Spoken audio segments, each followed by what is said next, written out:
Bismillahirrahmanirrahim.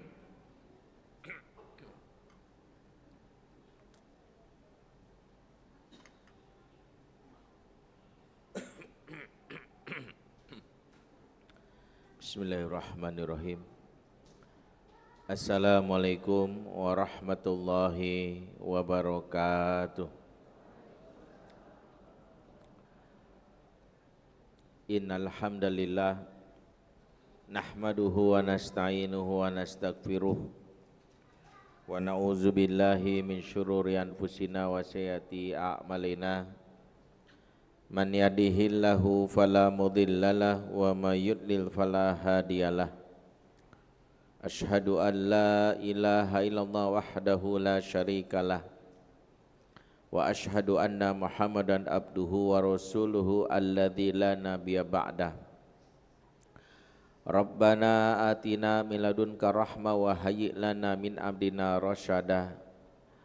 Rabbis shrah li sadri wa yassir li amri wahlul 'uqdatam min lisani yafqahu qawli wa ba'du. Ikhwatal iman a'azakumullah jami'an. Bapak-bapak, ibu-ibu, saudara-saudariku semua, ikhwan wa akhwat fillah, juga teman-teman pemuda, teman-teman remaja, anak-anakku, teman-teman cilik, adik-adik kecil yang membersamai kita di malam hari ini. Saya berdoa buat kita semua yang hadir, semoga Allah senantiasa memberikan keberkahan kepada kita semua dan semoga kita bisa masuk surga bersama-sama semuanya. Amin ya rabbal alamin. Alhamdulillah, malam ini di awal tahun Masehi, tentu bagi kita tidak ada hal yang istimewa dalam pergantian tahun kecuali kalender di rumah yang baru, kecuali libur yang bikin kita punya waktu bersama keluarga. Waktu dalam Islam kalau tidak dipakai dalam kebaikan, maka mau ganti tahun, mau ganti kalender, semua tetap sia-sia bahkan merugi. Makanya turun surat Al-Asr itu mengingatkan bahwa jangan fokus kepada pergantian tahunnya, tapi fokuslah mengisi waktu yang membuat kita enggak jadi orang yang merugi. Makanya ayatnya mengingatkan wal asr innal insana lafi khusr. Sesungguhnya manusia itu merugi kecuali illal ladzina amanu wa amilus solihat wa tawasaw bil haqq wa tawasaw bis sabr.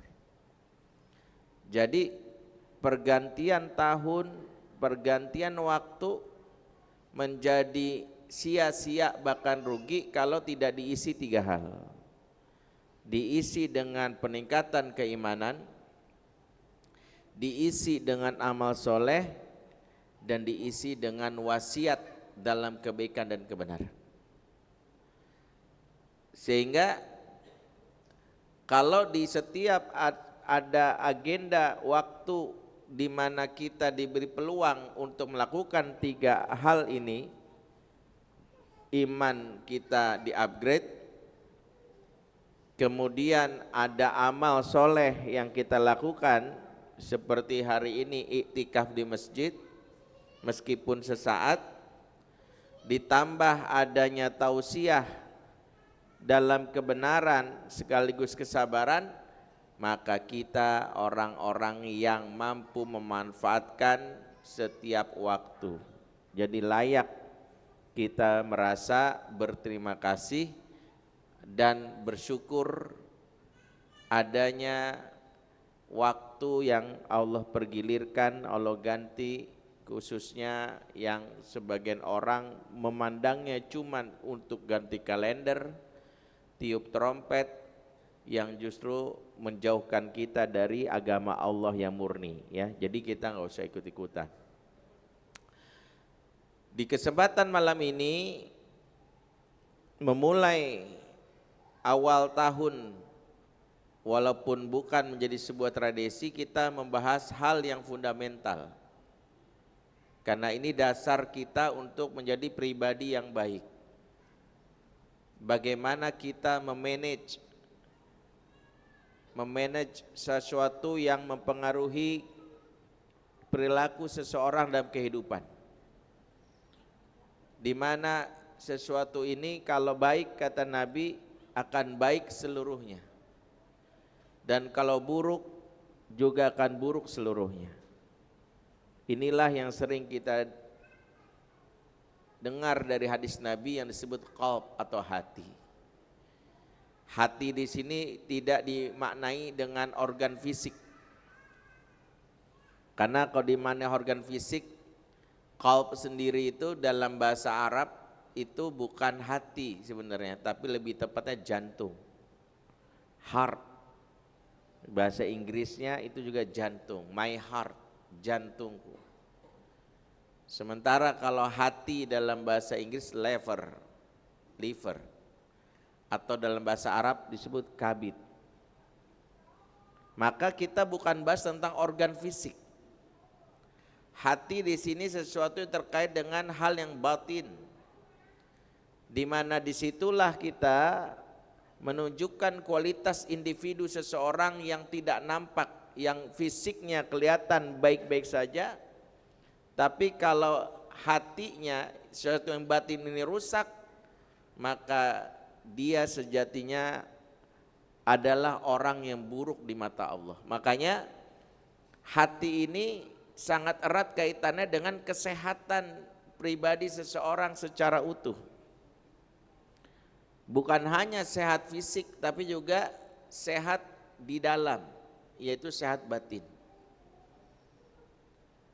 Dan ketika kita bahas hati, sebenarnya kita bahas tentang keimanan, karena hati tersebut ada tempat di mana iman itu berada. Itulah kenapa Rasulullah SAW mengingatkan dalam hadis yang sahih, innallaha la yanzuru ila suwarikum wa ila ajsadikum. Sesungguhnya Allah tidak melihat kepada rupa kalian dan kepada jasad kalian, walakin Allah yanzuru ila qulubikum. Tetapi Allah melihat kepada hati kalian. Dari sini menunjukkan bahwa hati itu tempat diinstalnya iman. Hati itulah muara di mana iman itu berasal. Sehingga lisan boleh saja mengaku beriman, tapi kalau hati belum menerimanya maka ditolak. Seperti yang terjadi sama orang Arab Badui yang ada dalam surat Al-Hujurat ayat 14. Kan orang Arab Badui itu ujuk-ujuk pas Nabi datang pede banget bilang amanna, kami beriman. Kami beriman. Ya, kalau kita kan sering ngomong gini gua mah orang beriman coy gitu. Gini gua orang beriman. Padahal Allah langsung menolak, turun ayat ini langsung membantah. Kata Allah, qalatil a'rabu amanna qul lam tu'minu walakin aslamna walamma yadkhulul imanu fi qulubikum walakin qulu aslamna walamma yadkhulul imanu fi qulubikum. Berkata orang Arab Badui, sesungguhnya kami beriman. Allah turunkan ayat ini, kul, katakan wahai Muhammad, lam tu'minu. Katakan kamu belum beriman. Walakin qulu aslama, tapi katakan kami baru Islam. Kemudian apa kata Allah lanjutan ayatnya? Walamma yadkhulul imanu fi qulubikum, karena iman tersebut belum masuk dalam hati kalian, qulubikum. Jadi disitulah dalil bahwa iman itu muaranya dasarnya di hati. Sehingga ketika kita bahas hari ini materi ketika hati sedang diuji, sebenarnya itu adalah ujian keimanan sendiri. Yang orang kalau tidak lolos dalam ujian hati ini bisa jadi meruntuhkan keimanannya. Ya, saya ulangi. Kalau orang tidak lolos dalam ujian hati ini dan dia membiarkan hatinya ini rusak, sakit, bahkan akhirnya hancur lebur, maka rusaklah dia imannya. Maka jangan remehkan masalah hati ini. Ya, jadi kalau kita dalam hal ini punya hal yang kita sadari, gua kayak ini lagi terkena penyakit hati, buru-burulah kita untuk mencari terapinya. Karena tidaklah seseorang yang mengenali kena penyakit hati dan dia tidak segera mengobatinya kecuali setelah itu imannya rusak. Makanya Quran mengatakan ketika orang-orang kafir itu kalimatnya fi qulubihim maradun fazadahumullahu maradha. Di hati mereka itu ada penyakit dan makin bertambah sakitnya hati mereka. Makanya kalau ada yang merasa punya sakit atau penyakit hati jangan dibiarkan berlarut-larut. Jangan dibiarkan berlarut-larut. Sehingga ketika Allah menguji seorang hamba, yang pertama kali radarnya yang akan menilai dia itu bisa melewati ujian itu adalah hati. Kalau hatinya kuat, hatinya kokoh, memiliki prasangka baik kepada Allah, maka orang tersebut termasuk orang yang selamat imannya.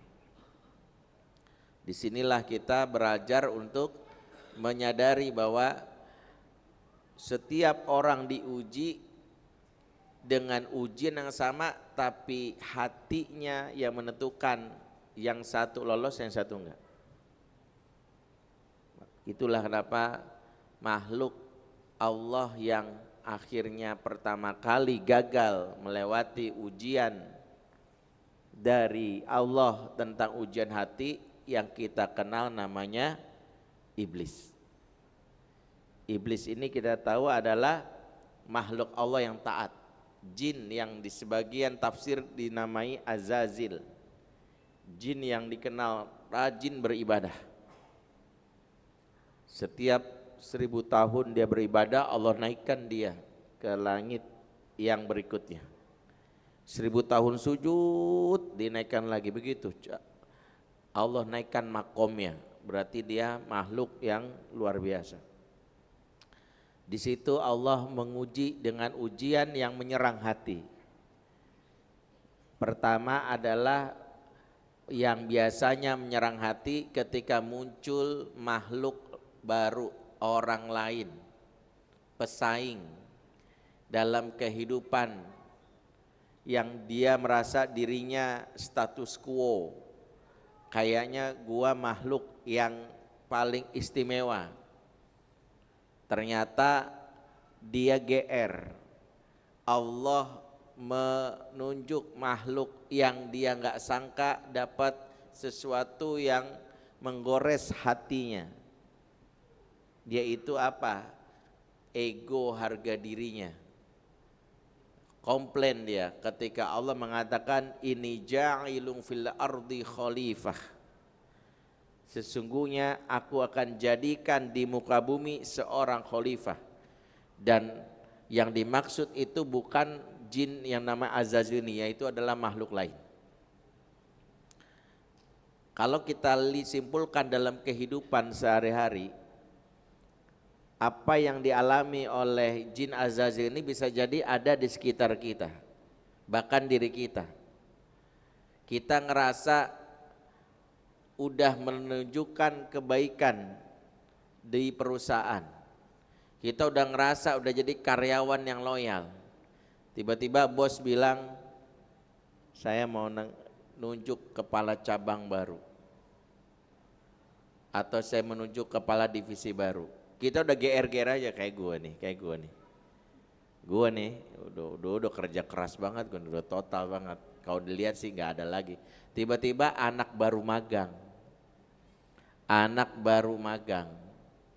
dia ditunjuk oleh bos kamu. Makhluk Allah yang bernama malaikat pun sempat mempertanyakan, ataj'alu fiha may yufsidu fiha wa yasfikud dima'a, apakah engkau jadikan ya seseorang yang dikenali atau seorang makhluk yang dikenali merusak, ada potensi merusak.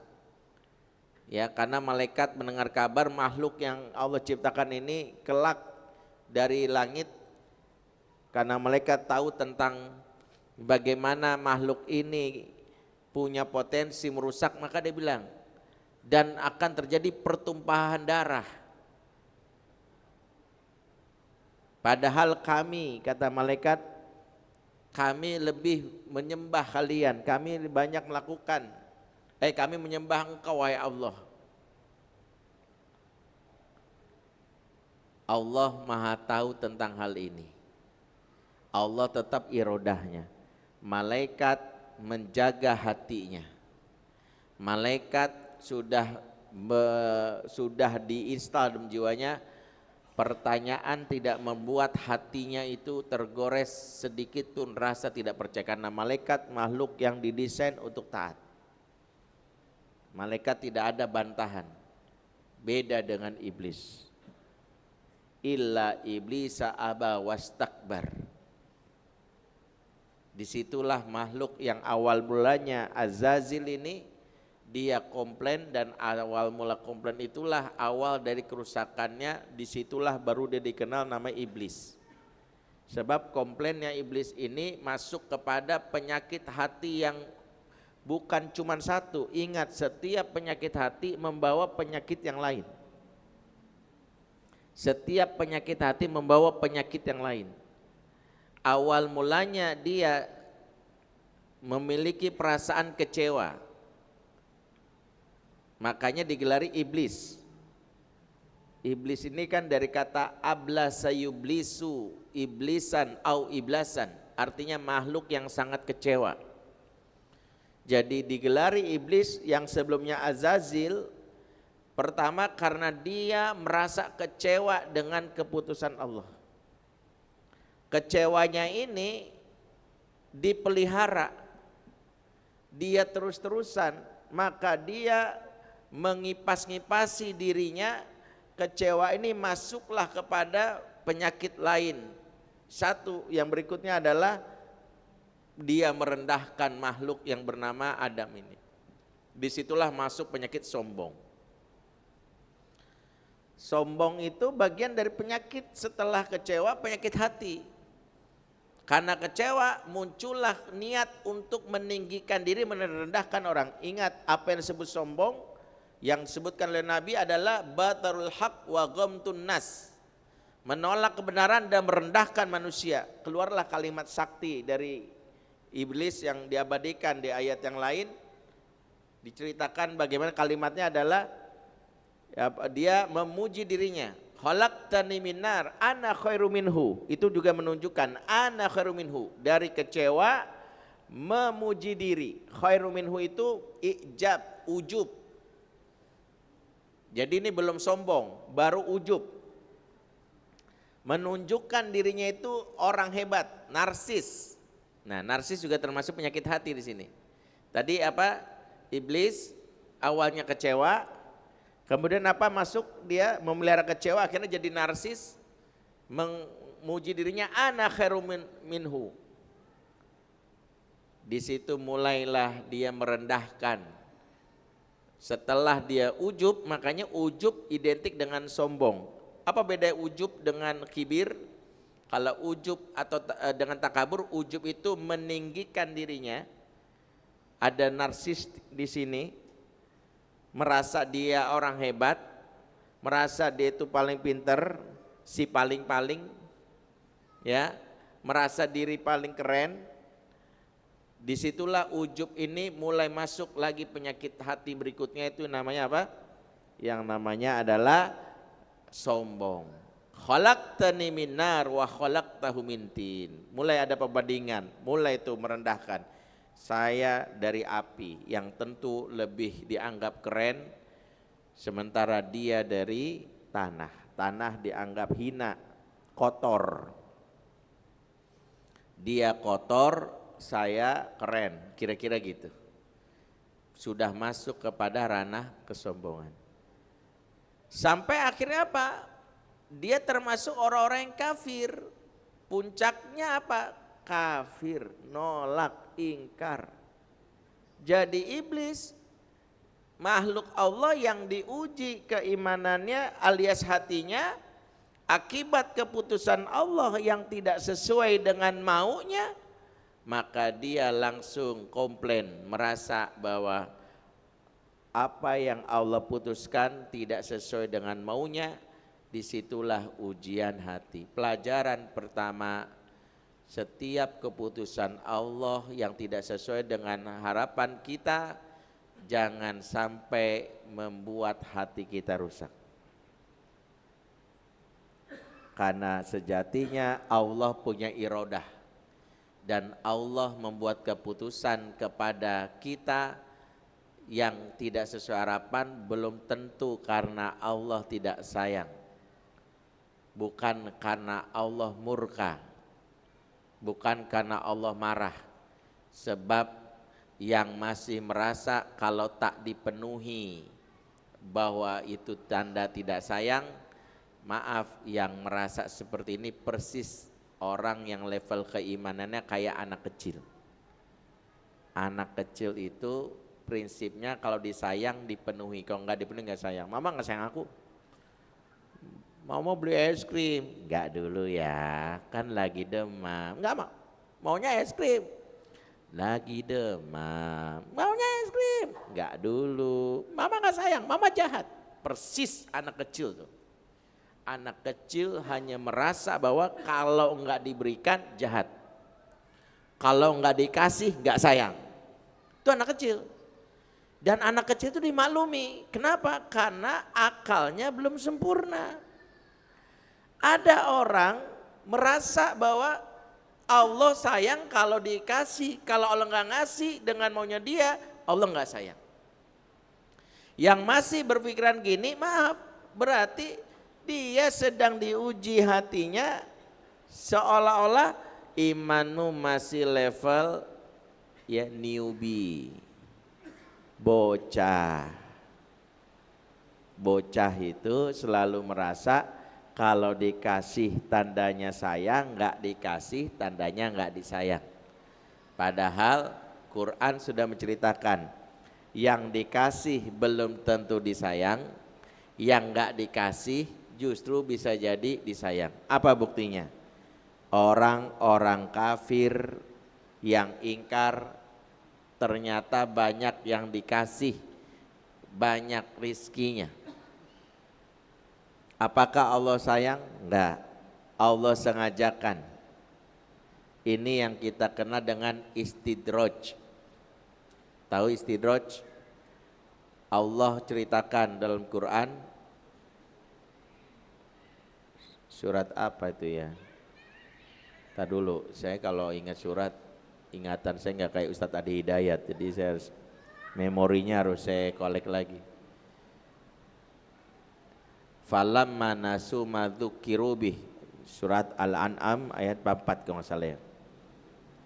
Falamma nasu ma dzukiru bih fatahna alaihim abwaaba kulli syai' hatta idza furiha bima utu akhadnahum baghtatan fa idzahum mublisun. Perhatikan ayatnya. Tatkala seseorang melupakan ayat-ayat Allah, melupakan peringatan dari Allah, maka alih-alih Allah bikin dia hidupnya sengsara, Plot twistnya, nah plot twist dari ayat ini adalah justru Allah bikin hidupnya dibukakan kesenangan. Ini plot twist banget. Maksiat dilakukan, kejahatan dilakukan, sholat enggak dilakukan, yang baik-baik enggak lakukan, yang maksiat lakukan. Plot twistnya adalah justru Allah berikan kesenangan. Pengen kayak gitu? Kalau ada yang pengen kayak gitu, dia belum baca sampai ujungnya, baru sampai gini kajiannya selesai. Langsung wah boleh nih, langsung pulang nih, makanya kajiannya nggak boleh ada yang keluar, ntar salah paham. Karena baru darat ini, oh boleh juga tuh, melupakan Allah, Allah berikan buka kesenangan. Nah belum selesai ya, ingat nih teman-teman yang online jangan sampai hang. Online hang di sini doang bahaya nih. Gara-gara gini langsung ngikutin, wah boleh tuh, gua nggak sholat gitu, karena dibuka kesenangan. Hatta idza farihu bima utu, sampai dia di puncak nih, kesenangannya. Farihu itu farih itu happy banget atas apa yang diperolehnya. Disitulah ujung dari kehidupannya. Akhadnahum baghtatan fa idzahum, kami lemparkan, kami berikan. Baghtatan itu musibah mendadak. Enggak bisa diprediksi. Kayaknya nyantai, tahu-tahu besok kena stroke, tahu-tahu kena AIDS, tahu-tahu kena penyakit aja. Apa mungkin penyakit, mungkin kebakaran, mungkin banjir bandang atau apapun. Maka dia mublisun, dia lantas berputus asa, langsung stres, langsung hidupnya kena mental. Karena orang yang makin ditinggikan kemudian jatuh, sakitnya makin fatal dibandingkan baru sedikit jatuh. Coba deh sekali naik ke atas Monas, dijatuhin dari atas, sama naik pohon yang tingginya 2 meter dijatuhin dari atas, sakitan mana? Enggak, Monas enggak sakit, mati soalnya. Langsung mati itu dari Monas tinggi. Maka ada orang yang saking ini parahnya itu jatuh seperti itu. Nah berarti apa? Kalau kita tahu bahwa tidak semua pemberian atau sesuatu yang maunya kita berarti tanda Allah tidak sayang, atau tidak semua yang sesuai maunya kita tanda Allah itu sayang, maka yang pertama ridholah terhadap ketetapan Allah. Berarti setiap ketetapan Allah itu yang terbaik. Makanya manusia yang bahagia itu yang dia selalu ridho terhadap keputusan. Dan orang inilah yang digelari Allah, gelar inilah yang disematkan oleh Allah kepada sahabat, karena sahabat sampai kepada puncak dari penghambaan. Apa puncak penghambaan? Radhiyallahu anhum wa radu'an. Allah meridhoi mereka dan mereka pun ridho sama Allah. Jadi puncak penghambaan itu ridho. Jadi ketika hati kita diuji, maka sebenarnya Allah sedang ingin menunjukkan seberapa kamu ridho terhadap apa yang kuberikan. Baik itu yang kamu anggap baik maupun itu yang kamu anggap buruk. Dalam hubungan kita dengan pertemanan, Allah ingin menunjukkan kalau kau terlalu berlebihan mencintai pasanganmu, mencintai temanmu, Allah cemburu. Allah ingin satu-satunya yang harus engkau cintai, jangan ada yang lain. Ketika engkau sudah menyamakan pasanganmu atau kekasihmu sama seperti engkau mencintai Allah bahkan lebih, itu yang disebutkan dalam surat At-Taubah ayat 24. Qul in kana aba'ukum wa abna'ukum wa akhwanukum wa ashiratukum wa amwalun iktaraftumuha wa tijaratun takhshawna kasadaha wa masakinu tardawnaha habba ilaikum minallah wa rasuli wa jihadin fi sabilih fatarabbasu hatta ya'ti Allah bi amri wallahu la yahdil qaumal fasiqin. Kita isya jam berapa? Berapa menit lagi? Berapa menit lagi berarti? Oh masih nama itu saya lihat sana masalah. 7 menit lagi ya. Katakanlah kata Allah, jika bapak-bapakmu, jika anak-anakmu, kul ingkana azwajukum wa ikhwanu kul ingkana aba'ukum abna'ukum ikhwanukum azwajukum. Kata jika bapak-bapakmu, anak-anakmu, saudara-saudaramu, pasangan-pasanganmu, harta yang kamu miliki, tempat tinggal yang kamu tempati, perniagaan yang kau khawatirkan kerugiannya, lebih engkau cintai, kata Allah, lebih engkau cintai daripada Allah, daripada Rasul, daripada jihad. 3 hal yang sejatinya berada dalam posisi hati itu harus lebih tinggi. Di situ Allah memposisikan bahwa di hati kita tuh hanya Allah yang harus lebih tinggi. Islam yang diturunkan harus menjadi prioritas, tidak ada yang lain. Tapi engkau lebih mencintai pasanganmu, saudaramu, kerabatmu, hartamu, dan kamu miliki, maka fatarabbasu, tunggulah. Kata fatarabbas itu kalimat yang berbentuk ancaman. Fatarabbas hatta ya'ti Allah bi amri, sampai Allah mendatangkan keputusannya. Makanya terlalu mencintai manusia itu bisa menyakitkan. Bisa menyakitkan karena Allah ingin kita melepas dari sesuatu yang kalau kita terbiasa melebih-lebihkan, kita akan sakit sendiri. Makanya Allah itu tidak suka perbuatan atau perasaan yang berlebih-lebihan. Innallaha la yuhibbul musrifin. Allah tidak suka sesuatu yang berlebih-lebihan.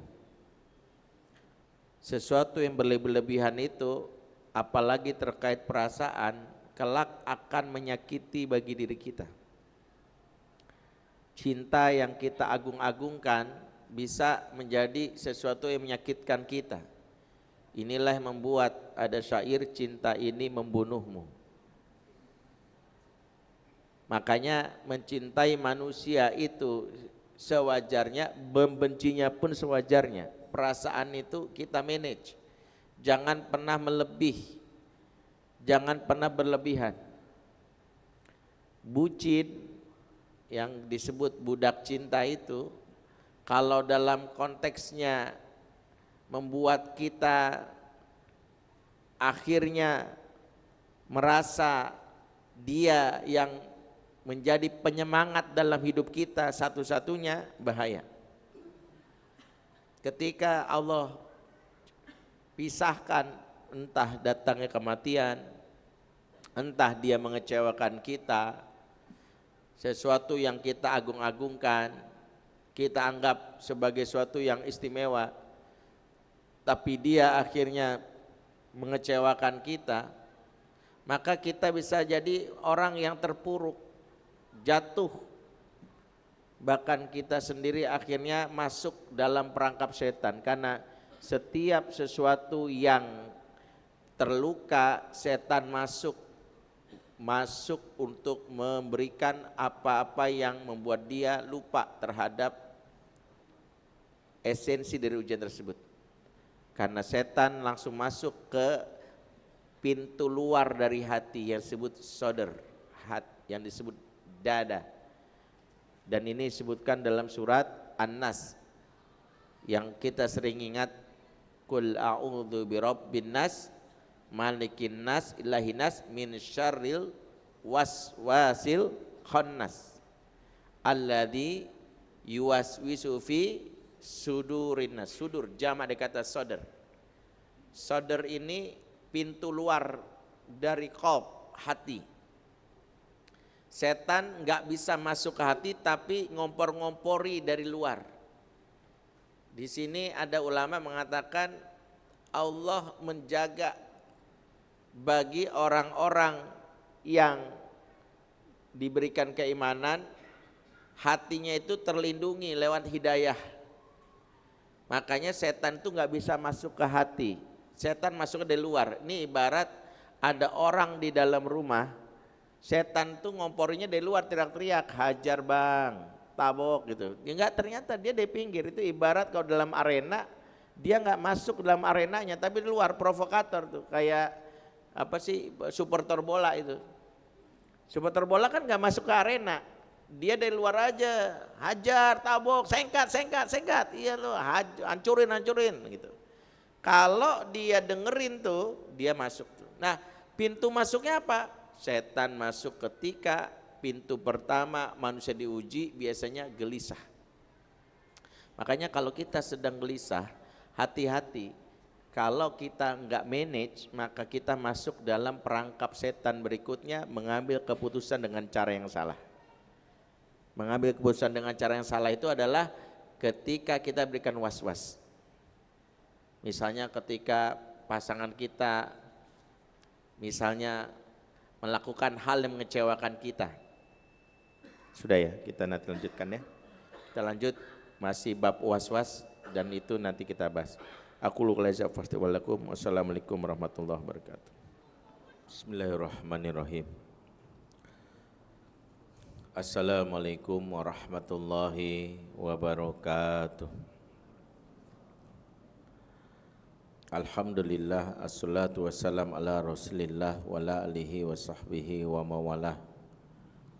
Ashhadu an la ilaha illallah wahdahu la syarikalah wa ashhadu anna muhammadan abduhu wa rasuluhu alladzi la nabiyya ba'dah wa la hawla wa la quwata illa billahi wa ba'd.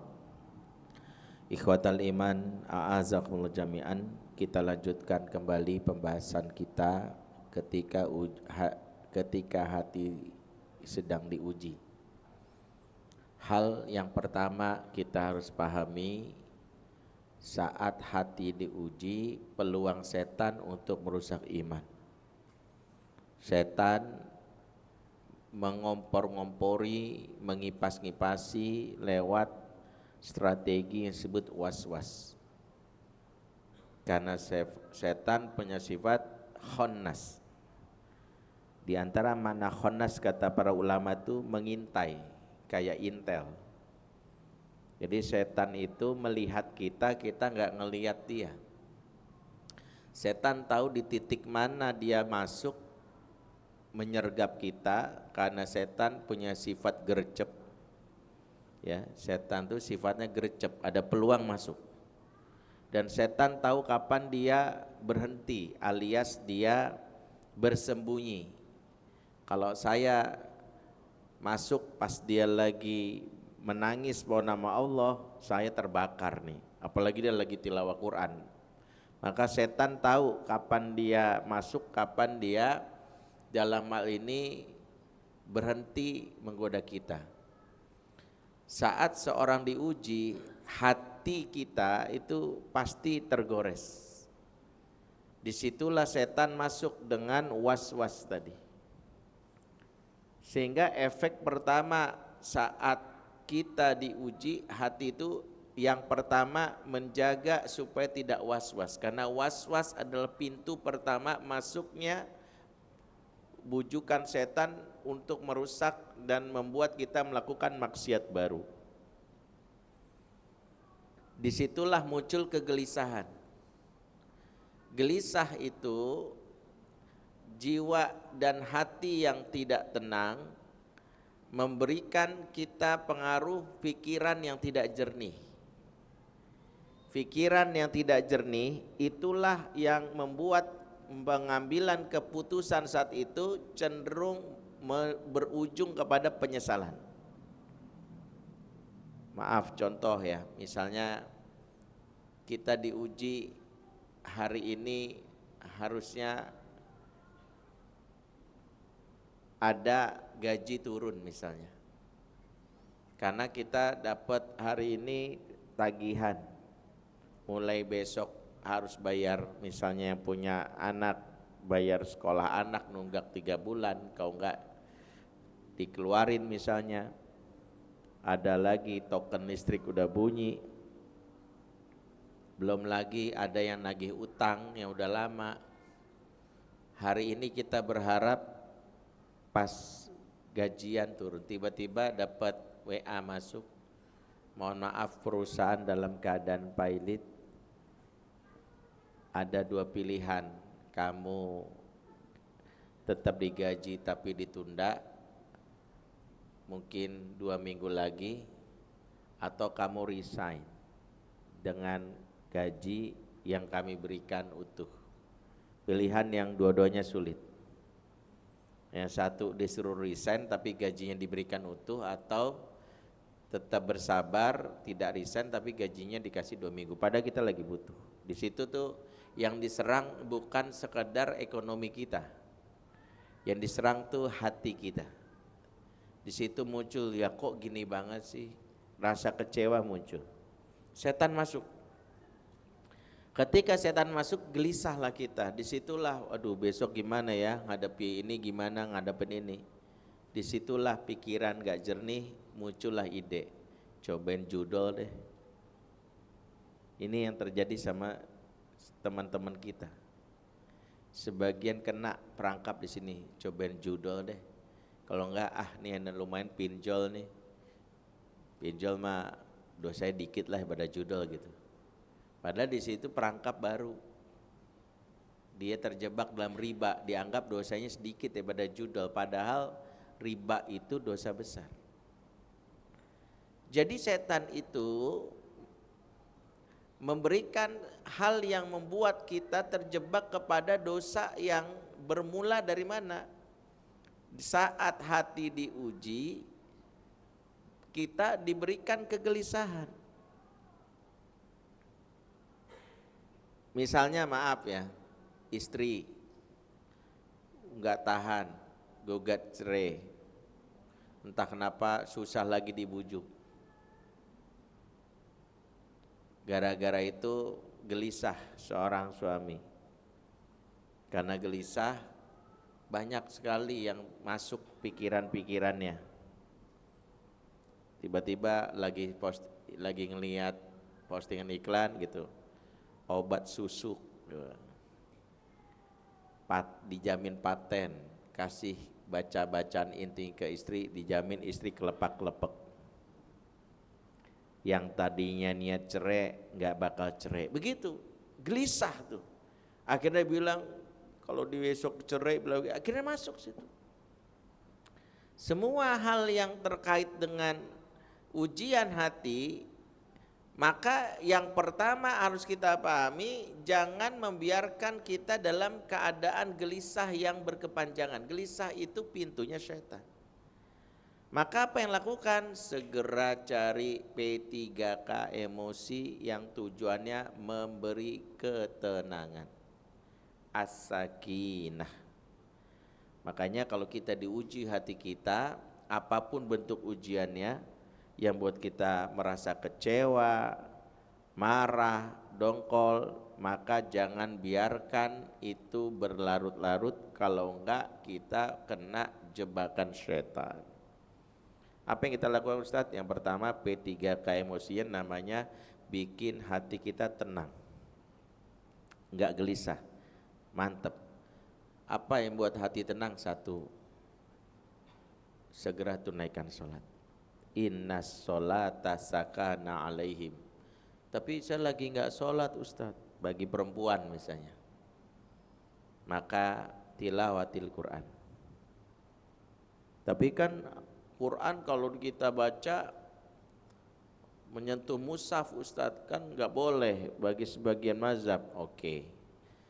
Baca Quran enggak pegang mushaf. Saya hafalan surat Al-Ikhlas doang Ustaz. Capek juga kalau bacanya Al-Ikhlas mulu saking ikhlasnya. Apa yang harus saya lakukan? Berzikir. Kemudian apa lagi? Datang ke majelis ilmu. Jadi kayak hari ini nih teman-teman, salah satu hal yang mungkin gak disadari oleh kita, majelis ilmu yang teman-teman hadiri ini bukan cuman untuk menambah pengetahuan, tapi efek yang terjadi di majelis ilmu itu adalah memberikan as-sakinah, Itu juga kenapa kalau ada teman kita yang gelisah selalu kita tarik ngaji yuk. Ngaji itu bukan cuma nambah pengetahuan tapi memberikan as-sakinah, ketenangan. Sebagaimana yang Nabi sebutkan dalam hadis riwayat Muslim, ya, dalam riwayat lain juga jelaskan, ma min qaumin idza ijtama fi baiti min buyutillah thumma yadhkurunallah illa nazalat alaihimus sakinah au kama qala. Ini riwayat Tirmizi kalau tidak salah.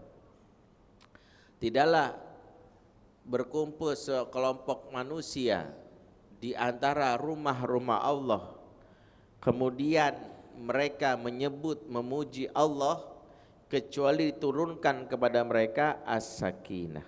Jadi diturunkan langsung, digaransi oleh Nabi, engkau datang ke majelis ilmu untuk ngaji menyebut nama Allah, maka Allah garansi diturunkan as-sakinah. Jadi sakinah itu diturunkan. Di sini Nabi nggak jelaskan kajiannya kajian apa. Yang jelas kajian yang menyebut nama Allah, berarti kajian Islam.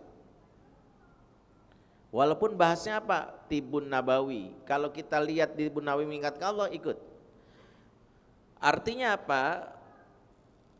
Ketika kita butuh P3K emosi alias hati tenang, datang aja ke majelis ilmu yang kita tahu mengingatkan Allah, meskipun kajiannya enggak kita sesuai temanya, apapun itu. Karena tujuannya bukan ini, tapi ini dulu. Walaupun temanya misalnya ahwat, misal lagi gelisah, ya Allah kok gini banget sih suami aku bla bla, pengen kajian, tiba-tiba di masjid terdekat ikutilah kajian akhir pekan dengan tema cara poligami menurut Rasulullah SAW. Ya elah, poligami lagi, ikut aja, ikut. Ya masa Ustaz, masa cara poligami? Enggak, bukan poligaminya, itu mengingatkan kita pada Allah. Walaupun temanya enggak gua banget nih, enggak gua banget gitu ya. Misalnya kadang-kadang ada bapak-bapak udah sepuh merasa ada masalah, kajiannya tentang remaja. Ah ngapain juga, masa sih saya temanya tentang gitu ya, saat aku jatuh cinta, aku udah tua. Enggak, kadang kita lupa jika kajian itu murni, ustadznya sungguh-sungguh mengingatkan kepada Allah, maka bukan tentang ilmu yang kita dapatkan, hati yang lebih tenang. Itu yang sering saya ingatkan. Sehingga kalau kita merasa hati kita sedang diuji, jangan jauh dari majelis ilmu. Jangan jauh. Udah tahu diuji malas ngaji, pasti hatinya makin rusak. Udah tahu diuji malah makin menjauh. Karena ada dua hal yang kita pahami. Pertama, majelis ilmu itu mengingatkan Allah, termasuk juga tempat di mana majelis itu diadakan juga salah satu mendatangkan sakinah. Apa tempat yang dimaksud? Yaitu masjid.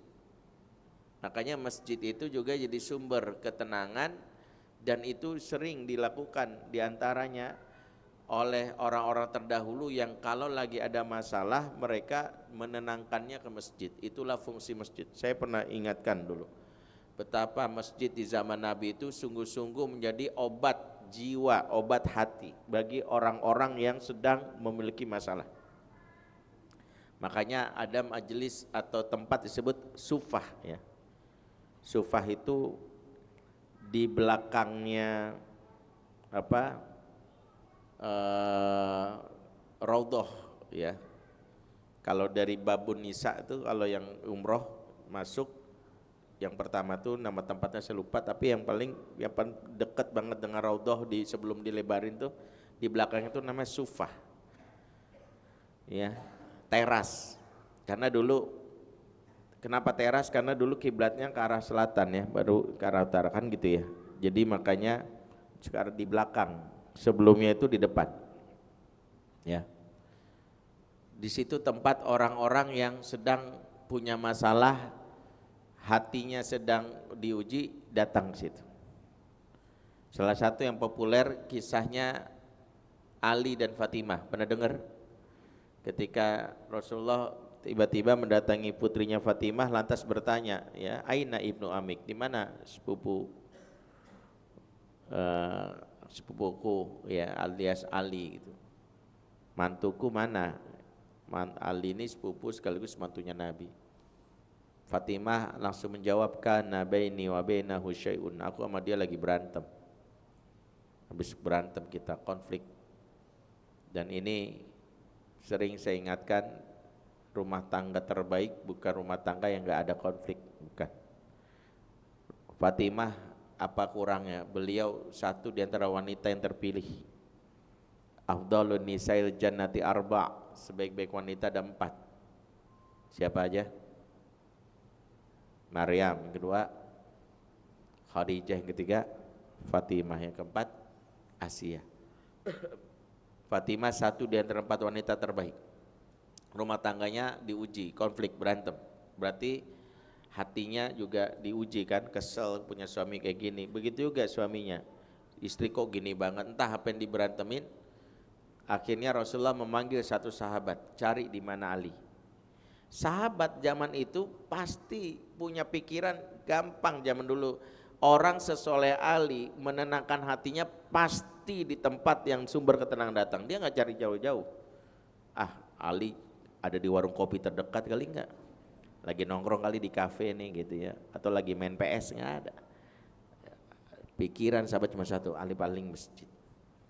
Masjid di situ, makanya paling dia nyari masjid yang ada masjid Bani Salama, masjid Nabi, masjid Nabawi, masjid lain aja cari aja. Dia pertama masjid Nabawi, betul ada Ali lagi masjid. Ali lagi tidur. Dia tangannya tutup dan ada debu. Setelah itu raporlah sahabat ini, ya Rasulullah, Ali fil masjid huwa raqidun. Rasulullah, dia di masjid, Ali di masjid, dia lagi tidur. Rasul langsung buru-buru mendatangi Ali, dan benar Ali lagi tidur, debunya nempel ya, bekas, karena dulu Masjid Nabawi enggak kayak sekarang pakai marmer ya, masih di debu tanah, jadi tangannya itu masih nempel debu-debu kering ya. Pada situlah Rasulullah memanggil Ali dengan panggilan kum ya Aba Turab, panggil bangkit diri, bangun Aba Turab. Abu Turab itu panggilan kunyah Nabi yang menjadi kunyah kesayangan yang membuat Ali selain disebut Abul Hasan disebut Abu Turab. Jadi Abu Turab itu kunyah yang membuat Ali senang karena dipanggil langsung oleh Nabi. Tapi pelajaran yang kita ambil, orang sesoleh Ali sahabat utama pun menunjukkan kalau sedang diuji hatinya, kesel, kecewa, marah, konflik dengan pasangan, jangan mencari tempat yang membuat hati makin keruh, tapi cari membuat hati makin adem. Tempatnya 2, satu masjid, atau kalau bukan masjid, tempat yang disebut nama Allah. Di mana itu? Kayak majelis ini. Kita berada di tempat yang terkumpul, tempatnya masjid aja itu memberikan pengaruh, ditambah kegiatannya. Jadi kegiatannya menambah itu lagi. Maka ini yang menjadi PR kita. Jadi kalau ada yang mengalami kondisi diuji hatinya dalam ujian yang skala ringan maupun berat, P3K-nya itu tadi.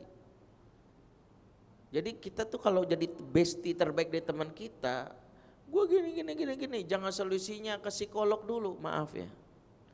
Ini sering saya ingatkan, boleh psikolog tapi yang berikan ketenangan hati dulu. Lu ngaji aja deh. Ini ada nih kajian di Rizka, dimanapun nggak apa, pokoknya, dan jangan bilang gini, tapi temanya ini, nggak usah bikin tema, penting ngajinya dulu. Bagus kalau temanya sesuai dengan apa yang kita butuhkan. Kalau ada, kalau nggak ada jangan berpikir enggak, gue mau nyari sesuatu tema, enggak. Yang penting ngaji. Tadabbur Quran surat apa nggak apa-apa, surat tentang warisan, tadabbur Quran surat cerai, gue aja nikah belum udah bahas cerai kan gitu. Nggak usah pikir itu, udah ikut aja dulu. Ada salah satu muslimah yang dia diuji rumah tangganya sampai akhirnya cerai. Dia mengalami kondisi ya berkali-kali nelpon istri saya, karena istri saya salah satu konselor. Kemudian dia WA saya, Ustadz, adakah kondisi yang harus saya lakukan biar hati saya enggak gini, saya panik, nangis deh. Saya enggak bilang apa-apa, saya bilang yang kamu butuhkan cuma satu, selamatkan hatimu. Datangi rutin majelis ilmu. Healing terbaik bukan ke Kapadokia, bukan ke Bali, bukan ke Singapura, bukan ke Bekasi. Ya, ke Bekasi nggak tahu ngapain. Healing terbaik adalah menghadiri majelis ilmu. maka dia dengan kalimat saya itu langsung dia bikin jadwal 3 kali dalam sepekan ngaji, benar-benar kajian di jadwal, rumahnya di Bandung, dibikin ini rutin, kalau nggak sempat bikin yang online, pokoknya 3 kali offline, sisanya online setiap hari. Sebulan setelah itu dia langsung nelpon saya, WA ya, dibilang berterima kasih dan bersemangat menulis buku yang menjadi inspirasi buat semua orang. Judul bukunya Bahagia Setelah Terluka. Ada yang tahu penulisnya siapa? Cari. Dia termasuknya itu. Nama penulisnya Wiwin Supiah. Nah, salah satu yang pertama jadi pelajaran, begitulah Islam punya mekanisme untuk merawat hati khususnya saat diuji di awal. Maka perhatikan kita supaya hati kita enggak kena perangkap setan, berikanlah hal yang membuat dia bisa terjaga, yaitu as-sakinah. Jadi hari ini kajian-kajian yang diadakan di Rizka itu majelis yang sebenarnya walaupun enggak bahas tentang hati pun sebenarnya itu majelis merawat hati. Misalnya pekan depan bahas apa? Misalnya bahas tentang Ghazul Fikri atau tentang kristenisasi atau tentang apapun, datang saja. Karena kata kuncinya summa yadhkurunallah, kemudian mereka berzikir menyebut Allah. Makna berzikir itu adalah kajian itu betul-betul mengingatkan Allah, betul-betul menyebut nama Allah. Yang disampaikan kalau Allah, kalau Rasulullah, bukan disampaikan adalah mengagung-agungkan gurunya, ustadznya. Kalau kajian seperti itu kajian yang enggak ada faedahnya. Kalau cuman menunjukkan kesaktian, kehebatan, ya bukan memuji Allah tapi kesaktian gurunya, kesaktian si ustadznya, kehebatan ustadznya, bukan kajian itu yang mengobati hati, tapi yang mengingatkan kita kepada Allah. Mungkin itu sebagai salah satu ya yang membuat kita bisa menyelesaikan masalah ini. Aku lu kalaza farti walakum. Wassalamualaikum warahmatullahi wabarakatuh.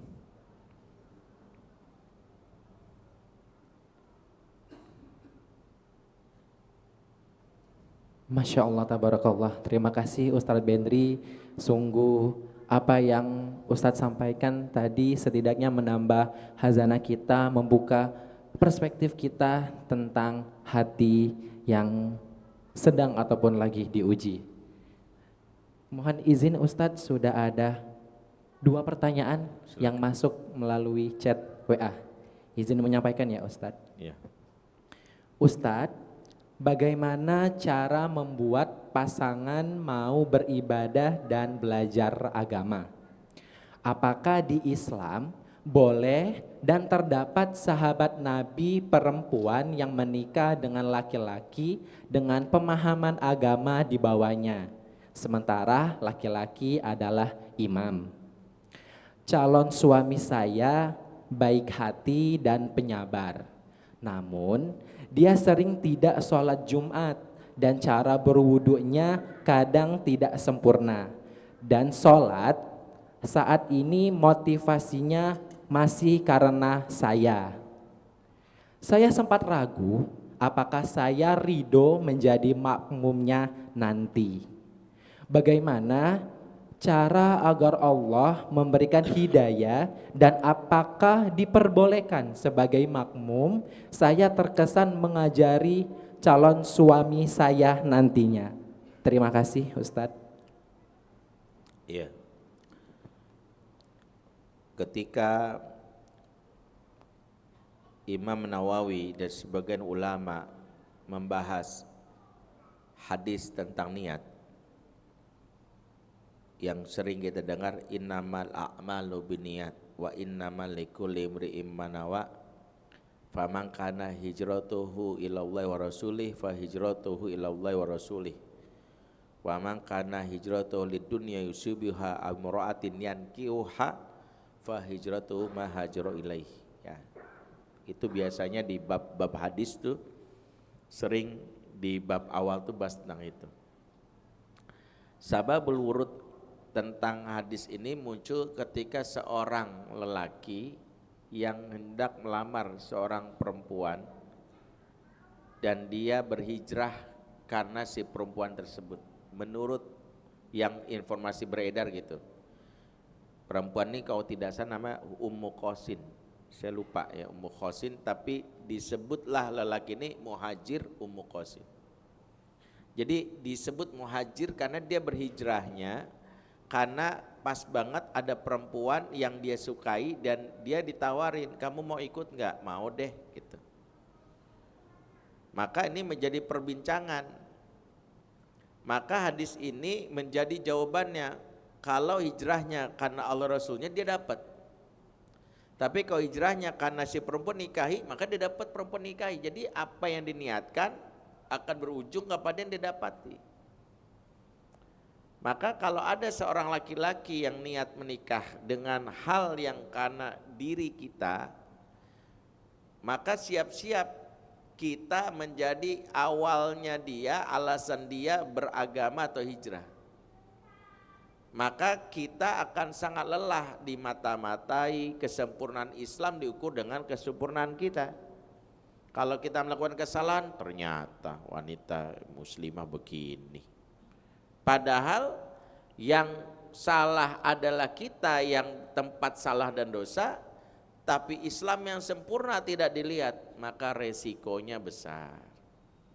Saya katakan ini di awal supaya kita pun akhirnya memberikan sebuah pemaknaan. Sehingga kalau dia tertarik dengan kita dalam tanda kutip, memperjuangkan kita, bahkan sungguh-sungguh ingin menikahkan kita, maka yang pertama adalah meminta dia rutin ngaji dulu. Karena hati kita bisa, hati dia sedang tertambat sama kita. Kamu serius mau nikahin aku pengen kamu ngaji. Kalau di awal saja dia nggak mau ngaji, males-malesan, maka saya tidak bisa mengklaim akan bagaimana, tapi berat bagi si perempuan ini. Apakah seorang yang dia baru mengenal agama, baru ngaji, setelah itu kita akan terus membimbingnya? Belum tentu. Kalau dia punya motivasi yang kuat, anggaplah dia misalnya mu'alaf, tapi dia punya semangat belajar yang lebih luar biasa, maka bisa jadi dia orang yang terdepan, bisa menjadi imam bagi si perempuan ini. Saran saya adalah jangan fokus kepada pernikahan atau lamaran yang dia inginkan buat kita, tapi fokuslah untuk membawa dia menjadi orang yang mendapatkan kebaikan dunia akhirat. Kalaulah pernikahannya batal atau enggak jadi melamar, kita tetap dapat pahalanya. Maka mumpung dia lagi senang sama kita, orang lagi senang itu mudah dibujuk. Ya, orang lagi senang mudah dimintain sesuatu. Tapi sebagian wanita lupa, mumpung dia lagi senang sama kita minta dikirimin martabak. Kita minta pesenin GoFood, Cimol. Kita pengen, wah mumpung dia lagi senang, aku boleh nggak beli ini? Mumpung dia lagi senang, no. Kalau orang lagi senang sama kita dan dia nanya, kamu mau apa? Aku akan berikan buat kamu. Kita bilang aja, serius kamu mau melakukan apapun untuk aku? Iyalah. Kamu mau dibeliin apa? Aku beliin deh, enggak, aku nggak butuh. Aku cuma minta, bisa nggak kamu seminggu sekali ngaji di Rizka gitu. Itu aja sih gitu. Kalau kamu bisa, tandanya kamu benar-benar gitu. Itu aja yang kita minta. Kalau kamu serius, kamu ngaji ya seminggu sekali gitu. Aku juga gitu. Nanti ya kita nggak tahu ke depan lagi mana. Mumpung dia lagi mau, lagi ngebet, atau lagi senang sama kita, arahin yang baik-baik. Sebab kalau orang sudah terpikat, itu gampang diarahin. Ya, saya ingat Ya ini cerita ini katanya boleh di-share dari guru kita, dari guru saya Ustadz Bakhtiar Nasir. Ustadz Bakhtiar Nasir waktu itu lagi happening pas lagi jadi juri Hafiz Quran di sebuah tayangan televisi. Ya beliau offline kemana-mana menyebut diri Abi Bakhtiar. Di beberapa pesantren putri, Abi, banyak yang anak-anak perempuan yang ngefans. Santri-santriwati ngefans, minta nomor handphonenya Abi, dikasih. Banyak UBN ngasih nomor handphone. Tapi habis itu beliau kelimpungan. Ada WA masuk dari santri akhwat. Bi, ngapain? Udah maem tiang belum gitu kan gitu ya. Gua Ultraman kata Ustadz Bakhtiar Nasir. Karena keseringan di DM atau diberikan WA yang gak jelas dari santri-santri akhwat yang baper itu, beliau akhirnya manggil saya, Ustadz Benri, ke ruangan saya sebentar. Waktu itu saya masih aktif di Akal, sini sebentar. Terus saya bilang, kenapa Ustadz? Saya tuh pakai ilmu antum, tapi efeknya nih jadi gini, anak perempuan tuh nih WA banyak banget nih. Jadi ngefansnya jadi kayak alay gitu. Saya cuma bilang gini, ya resikonya gitu Ustadz.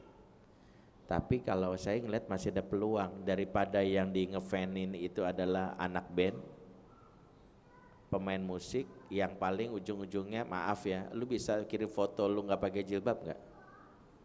Lu bisa kirim badan lu yang seksi nggak? Itu kan dilakukan anak-anak. Kalau udah anak band yang diidolakan sama banyak perempuan gitu. Ya enggak semuanya sih, tapi rata-rata gitu. Kalau saran saya Ustaz jadikan momen itu. Maksudnya mendingan gini aja, Ustaz nggak usah balas WA, tapi gini, Waalaikumsalam pakai voice note. Alhamdulillah Abi baik, Abi mau lagi bacain surat ini nih, kamu bisa nggak menghafal ayat ini 1-5 gitu aja Ustaz. Oh iya benar juga ya, jadi Ustaz Bakhtiar nanti gitu lakukan tuh. Coba deh ikutin saya ya gitu Ustaz Bakhtiar. Baca tuh ayat apa kek baca, abis itu dikirim.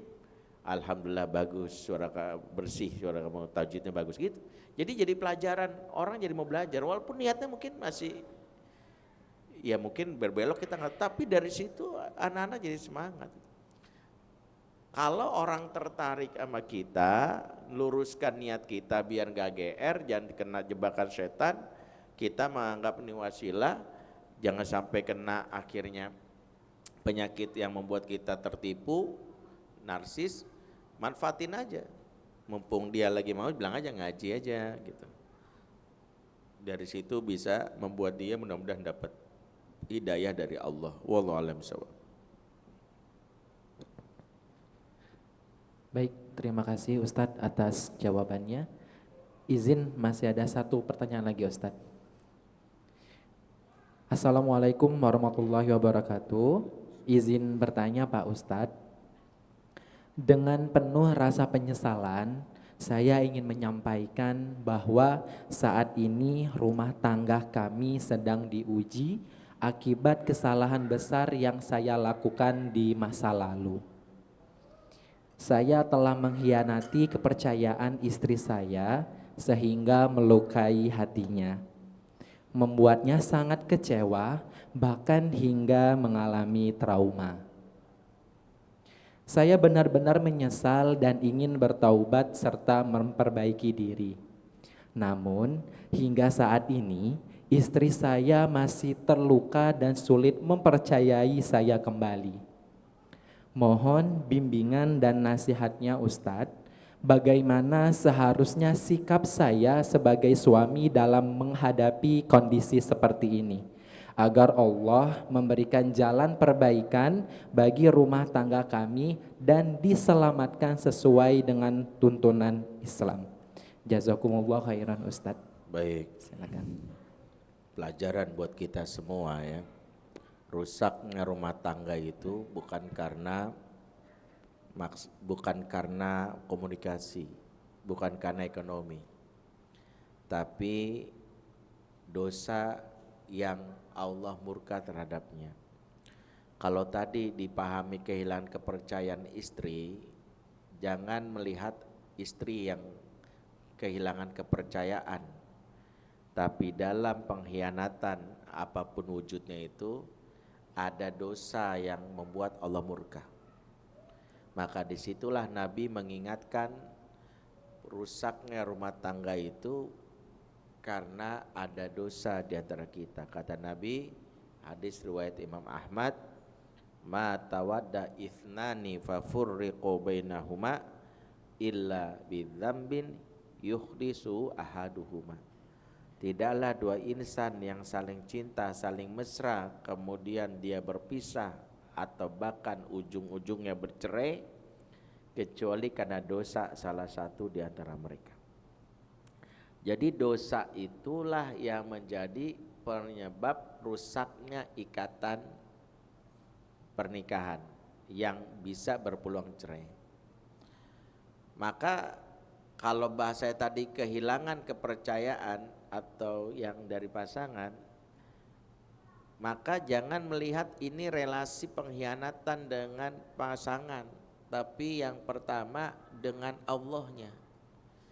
Fokuslah untuk meraih kembali kepercayaan Allah dalam tanda kutip, untuk diterima kembali menjadi hambanya. Jangan pikirin yang lain.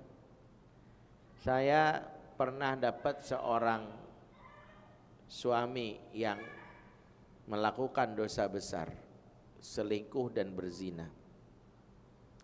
Dia sampai minta saya jadi saksi untuk membuat surat perjanjian dengan istrinya. Di dalam surat perjanjian itu menyebutkan jika saya melakukan kembali yang menyakiti istri saya begini, maka istri saya dipersilakan menggugat saya di pengadilan dan jatuh talak satu saya padanya gitu. Jadi di situ dia siap, dari situ istrinya mau, garansinya saya, kalau saya Ustadz Bendri mau, saya mau nerima kamu lagi, karena si suami ini udah bujuk-bujuk minta maaf tapi istrinya enggak mau. Akhirnya dia pakai cara minta saya dan istrinya mau. Akhirnya saya tanda tangan. Saya cuma beri nasihat bagaimana dia memperbaiki diri bla bla bla bla. Singkatnya tanda tangan selesai.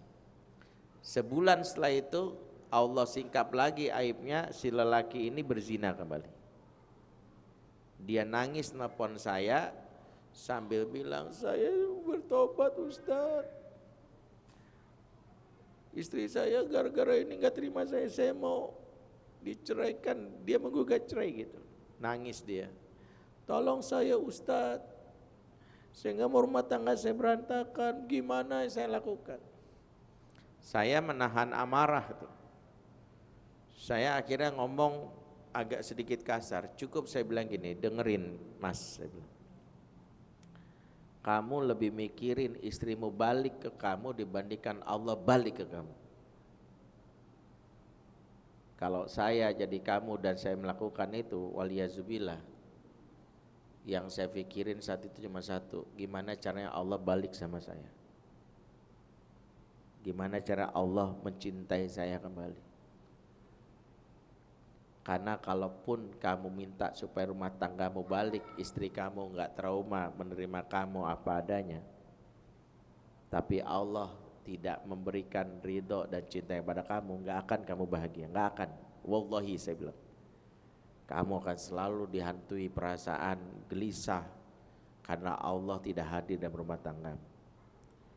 Tapi sekiranya kamu meminta ridha Allah, kalaulah istri kamu gak cerai, enggak usah, itu anggaplah hukuman dari Allah kepada kamu, karena yang kamu lakukan, saya bilang dosa besar. Saya bilang, kamu ngaku berzina, bagi dalam hukum Islam kamu udah dirajam. Saya bilang, kalau cuma digugat cerai aja itu hukuman kecil dari Allah itu.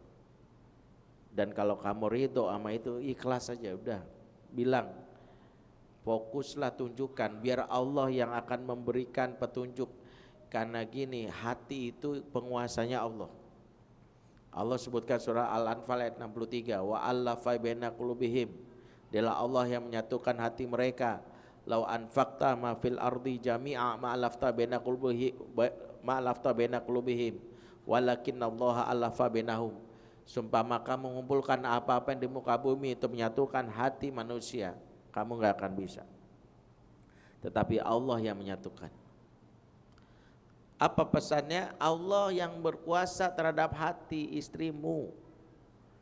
Jadi kalaulah ternyata Allah meridhoinya untuk istrimu menggugat cerai, bukan berarti belum tentu tobatmu tidak terima. Bisa jadi Allah ingin menguji, selama ini tobatmu itu karena aku atau karena istrimu. Allah maha cemburu. Jangan-jangan lu tobat karena supaya nggak digugat cerai aja. Lupa bahwa bukan istrimu yang disakiti, Allah yang kau sakiti. Saya bilang. Baru dia sadar. Terus apa yang saya lakukan? Udah nggak usah pikirin. Yang penting Allah terima aja tobat kamu, selesai. Kalau Allah sudah terima tobat kamu, hidup kamu bahagia. Saya katakan satu kalimat yang dia harus resapi. Saya bilang, tahu nggak, hidup itu bukan tentang nikah dan tak nikah. Hidup itu bukan tentang cerai dan tidak cerai. Hidup itu tentang menjadi hamba Allah dalam segala situasi. Itu PR kamu. Yang kamu pikirin sekarang adalah tentang nikahnya, tentang cerainya. Enggak, yang penting gimana caranya jadi hamba Allah itu. Itu aja dulu. Jadi PR-nya adalah fokus untuk meminta ridho Allah. Kalau ternyata Allah tidak penuhi keinginan kita, tadi bab pertama dari kajian kita apa? Jangan kayak anak kecil. Saya pada udah bertobat, kenapa istri masih gugat cerai? Ya enggak, belum tentu juga tandanya. Satu, belum tentu itu maksudnya bahwa tobat kamu enggak diterima. Bisa jadi tobatmu diterima dengan pengorbanan istrimu nggak bersama kamu lagi, karena bisa jadi Allah persiapkan kehidupan baru buat kamu dan istrimu dapatkan yang lain. Itu aja. Karena bisa jadi perceraian itu bukan tentang maunya kita, tapi maunya Allah memberikan pelajaran. Satu, kenapa Zaid bercerai dengan Zainab binti Jahsy? Ya, Zaid bin Harithah. Selalu Allah ingin ada kehendaknya, nggak bisa dicegah.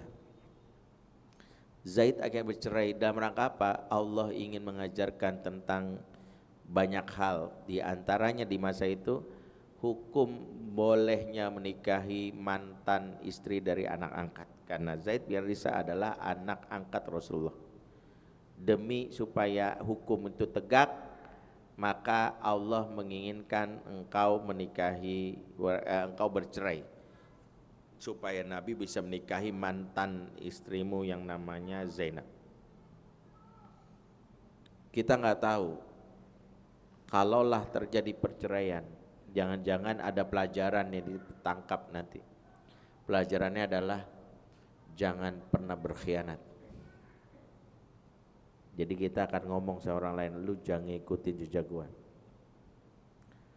Jangan pernah berkhianat.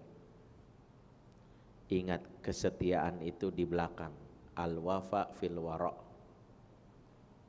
Jangan ngomong setia di depan. Gak ada orang yang setia di depan. Setia depan itu gimmick. Setia di depan itu cuman bahan konten. Setia itu di belakang. Makanya pengen tahu kita setia atau enggak, justru saat di belakang, enggak ada pasangan. Jangan ngaku-ngaku setia kalau di belakang. Kesetiaan itu di belakang, bukan di depan. Pelajarannya adalah jangan jadi orang yang berkhianat. Dan kadang harga pelajaran itu mahal. Saya ngomong ini kadang-kadang harus saya keras gitu ya. Adapun kalau kita masih mengupayakan, bagi sang istri gimana Ustaz? Istri yang terluka itu secara teknis juga jangan pernah merasa nyaman membawa luka kemana-mana. Luka yang membuat kita hidup penuh dengan trauma itu jangan berpikir untuk dipertahankan rumah tangga. Saya bukan, saya akan bebaskan trauma, enggak. Kamu berhak untuk bebas dari trauma, mau kamu cerai atau tidak cerai. Karena itu inisiatiflah. Saya nggak mau Ustadz kalau saya bebas ini karena saya masih, kalau saya bebas ini enak di dia, nggak ada hubungannya. Yang nggak enak tuh nanti di kamu, karena manusia yang membawa trauma, manusia yang hidupnya nggak pernah bahagia. Trauma itu seperti benjolan dalam tubuh yang tidak keluar, yang disebut cairan seperti benjol atau nanah. Bisul yang kita bawa kemana-mana itu bikin hidup gak tenang. Jalan aja gelisah, kesenggol dikit sakit tau. Makanya kita jalannya menyembuhin tangan kita, karena khawatir kesenggol bagian bisulnya. Kalau maaf bisulnya di bagian bokong, kita duduknya pun hati-hati, khawatir kena. Hidup yang seperti ini gak nyaman. Bisul yang kamu pelihara itu namanya frozen emotion. Emosi membeku akibat luka yang belum tentu karena luka pernikahan. Kenapa saya ngomong gini? Pengalaman saya nanganin orang yang punya trauma pernikahan itu, saya telusuri sampai belakang, ternyata bermula di trauma pengasuhan. Ada seorang suami udah bertobat, maunya istrinya masih aja ke-trigger dikit ngelihat TikTok berita tentang RK dan AK, kan lagi populer tuh. Langsung jangan-jangan kamu. Ya saya nyebut inisial, pikirin sendirilah siapa itu RK.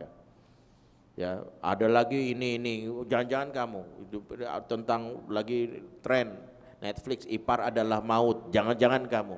Perasaan tadi adem-adem aja. Kata si suaminya, saya bingung Ustadz, padahal dia udah ikut healingnya dengan bunda ini, ikut ini, tapi kok tetap. Saya bilang coba ketemu saya. Saya nggak lagi ngomong tentang luka dia sama suaminya, saya telusuri dari keluarga dia. Ujungnya ketahuan dia punya luka pengasuhan, merasa dihianati oleh bapaknya. Punya bapak yang dahulu pernah ninggalin ibu ya gitu. Jadi dia belum selesai, lukanya nyampur tuh. Lukanya karena dihianati suami sama pernah trauma dengan orang tuanya. Ketemu lukanya.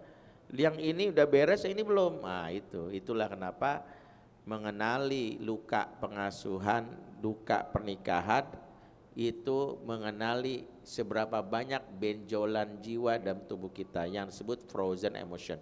Satu benjol aja bikin kita gelisah, bikin kita tahan nih, benjol sini. Ini kalau benjolnya banyak, coba orang bawa benjol kemana-mana atau bisul kemana-mana, hidupnya gak nyaman. Caranya adalah cairkanlah benjolan tadi supaya emosi yang membeku tadi lancar. Makanya boleh minta bantuan profesional buat si istri mencairkan. Apakah ini hubungannya dia akan menghentikan gugatan cerainya? Nggak ngaruh juga. Tapi cerainya kita itu jangan bagi si perempuan, ini nasihat bagi si perempuan, menggugat cerai dalam kondisi benjolan belum pulih, maka akan menambah benjolan baru di masa depan. Lebih baik pulihkan dulu benjolan jiwa kita. Kalaupun tetap udah pulih, memilih untuk tetap bercerai, itu Allah yang menggerakkan hati kita. Maka bercerai pun bukanlah jangan dipilih saat kita masih membawa trauma. Karena perceraian sendiri bisa membuat kita trauma, benjolnya nambah lagi. Saran saya, si lelaki teruslah bertobat, tunjukkan kebaikan di hadapan Allah. Lakukan amal-amal yang ekstrim yang membuat Allah ridho. Yang kalau Allah ridho, keputusan Allah akan memberikan kebaikan buat kita. Bagi si perempuan, segera berdamai, cairkan emosi yang membeku yang bertahun-tahun kita pendam itu, supaya tidak jadi bisul yang akan merusak jiwa kita dan diri kita. Wallahu a'lam bishawab. Itu yang bisa sampaikan. Kita tutup karena sudah masuk pukul 9. Aqulu qouli hadza astaghfirullakum subhanakallahumma bihamdik asyhadu an la ilaha illa anta astaghfiruka wa atubu ilaik. La taufiq wal hidayah. Wassalamualaikum warahmatullahi wabarakatuh.